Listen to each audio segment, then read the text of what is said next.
Hello, welcome to Self Learning Podcast by Dr. Sushma Singh. Let us start Unit 5 Components of Decentralized Development Empowerment. And our topic is Empowerment Grassroots Initiatives. The most significant landmark in this direction was the passing of 73rd and 74th Constitution Amendment Acts 1992.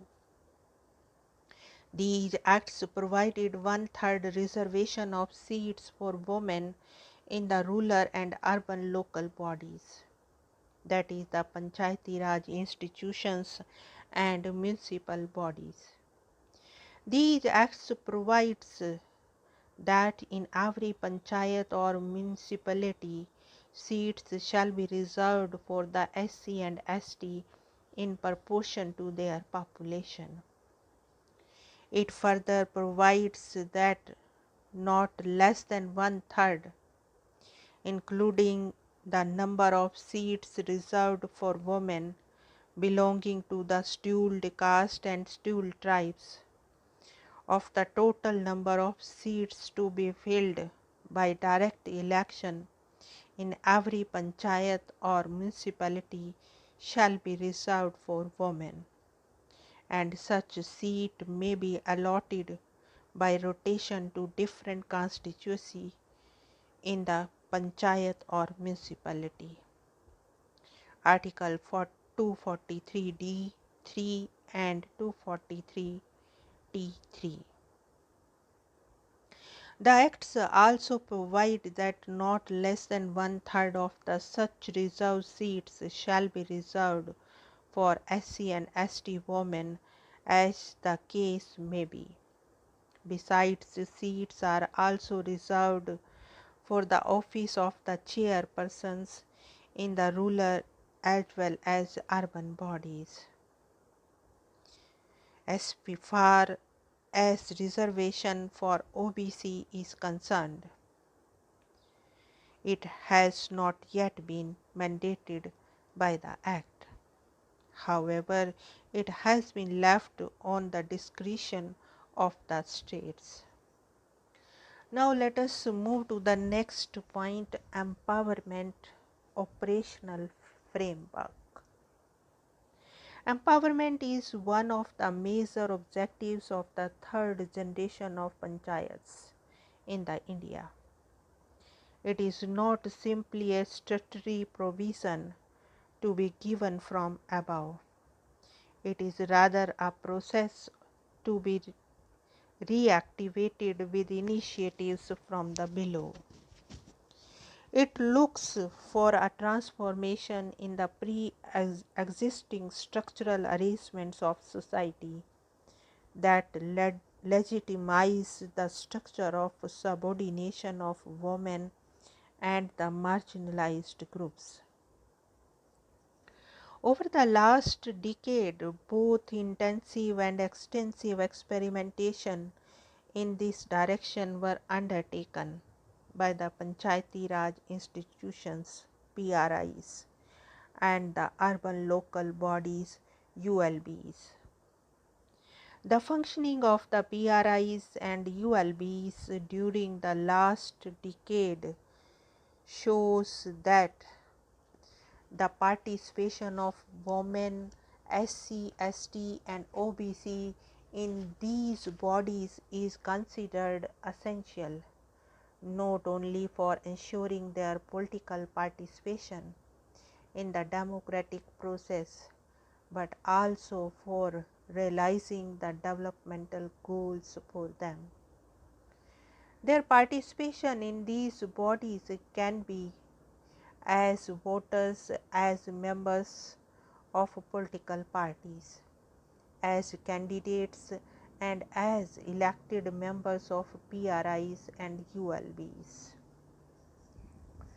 The enactment of the 73rd and 74th Amendment Acts with a view to involve the disadvantaged groups in decision making provides psychological empowerment and a sense of political efficacy to those who had been left powerless to influence public decisions that affect them. This is indeed a welcome though delayed gesture, for democracy will not be meaningful in a traditional society like India without the full involvement of women and other weaker segments of society. But a constitutional provision is only a necessary and enabling step, which should be followed by effective measures for their upliftment.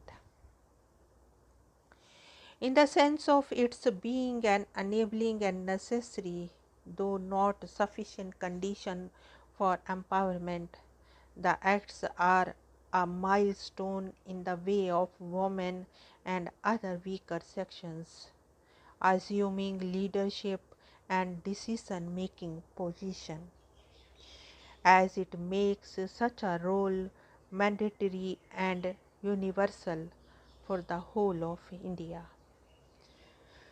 The initial reaction to empowerment by way of announcement of reservation for women as well as SC and ST was one of excitement and happiness on the one hand and of bewilderment and anxiety on the other.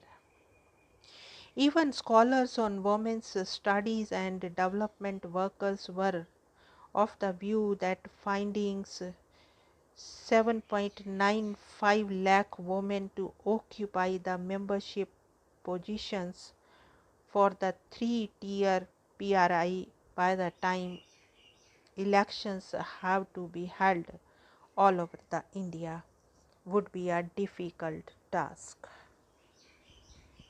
However, the electoral outcome in terms of women's participation has been very encouraging in certain cases, not merely in the reserved constituencies, but even in the general constituencies, women contested with great confidence. In many cases, the percentage of women who got elected to the PRI exceeded the reserved quota.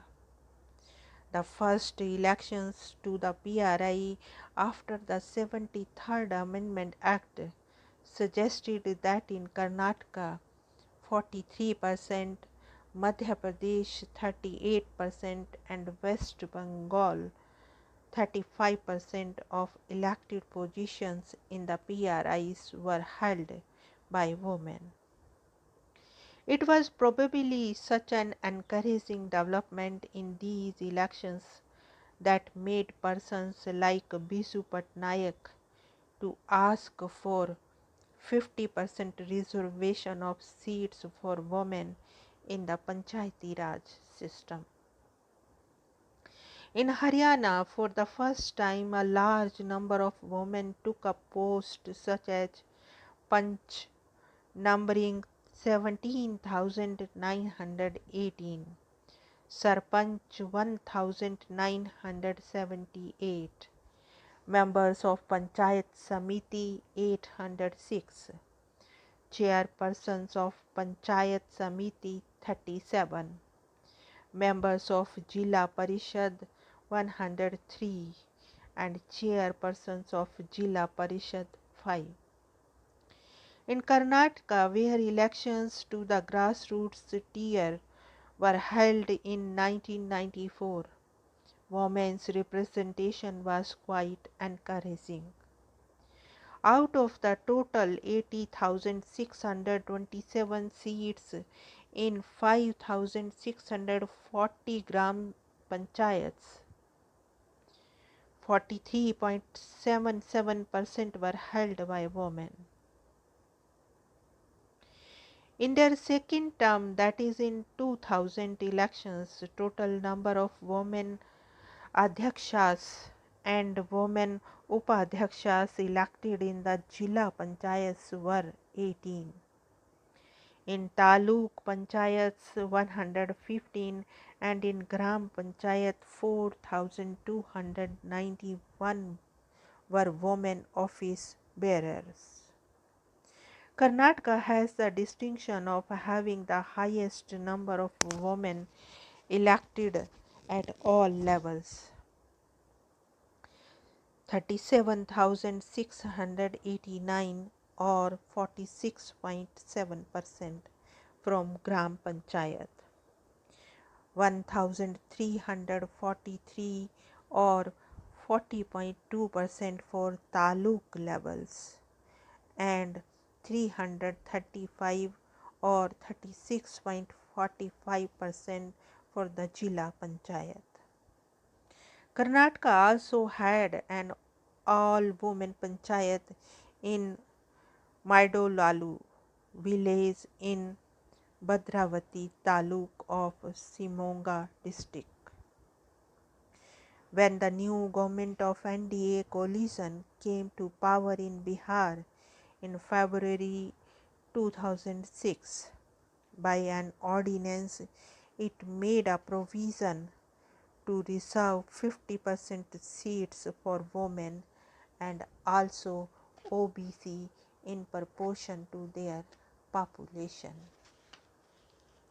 Accordingly, in the recently concluded elections in Bihar, 50% reservation was given to women, which, though challenged in the court of law, yet is a welcome addition in the direction of women and OBC empowerment at grassroots level.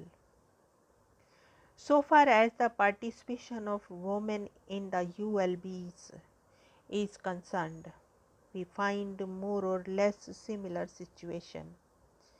A study on empowerment of women in Punjab reveals that the women's participation in the three corporations, for example Ludhiana, Amritsar and Jalandhar, had been quite impressive.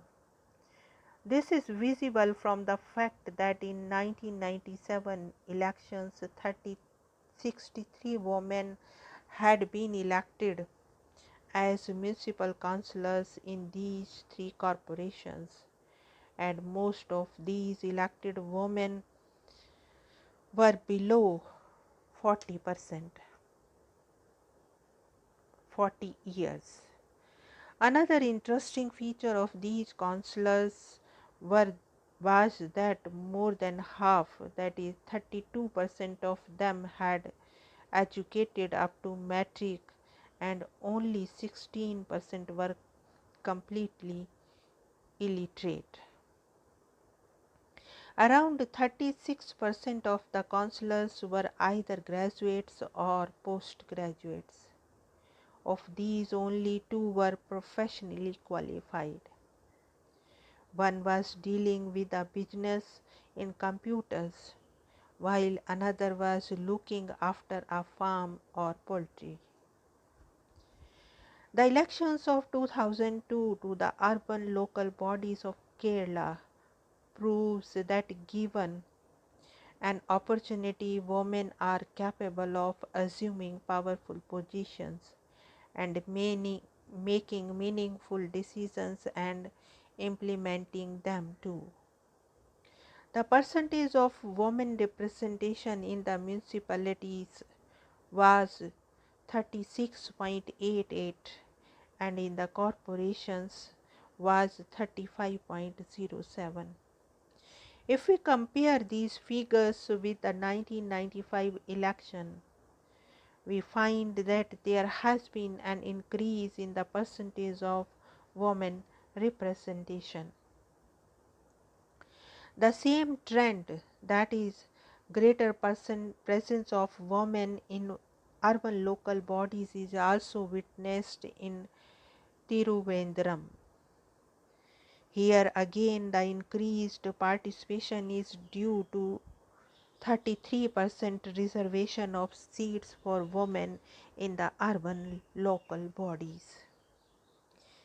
In another study in Jaipur Municipal Corporation, It was found that for 70 wards there were 333 contestants, out of which 92 were female. Of these, 58 belonged to general category, 7 to SC, 4 to ST and 23 to OBC. The women councillors were of the view that the reservation has brought a sea change in the value and attitude of society. In most of the cases, it was found that the family background helped them to become councillors, as some or the other members of their family were associated with politics. This scenario was witnessed even in case of Punjab, in case of Uttar Pradesh, where elections of all the urban local bodies were held in November 1995. 53 women were elected as chairpersons of these urban bodies, and more than two-thirds chairpersons belonged to middle age. So far as their educational background is concerned, 30% of them were simply literate, 7 of them were postgraduates, 7 had technical knowledge, and most importantly, 2 of them had doctoral degree. Now let us wind up the session and take rest. Thank you very much for engaging yourself with the self-learning podcasts.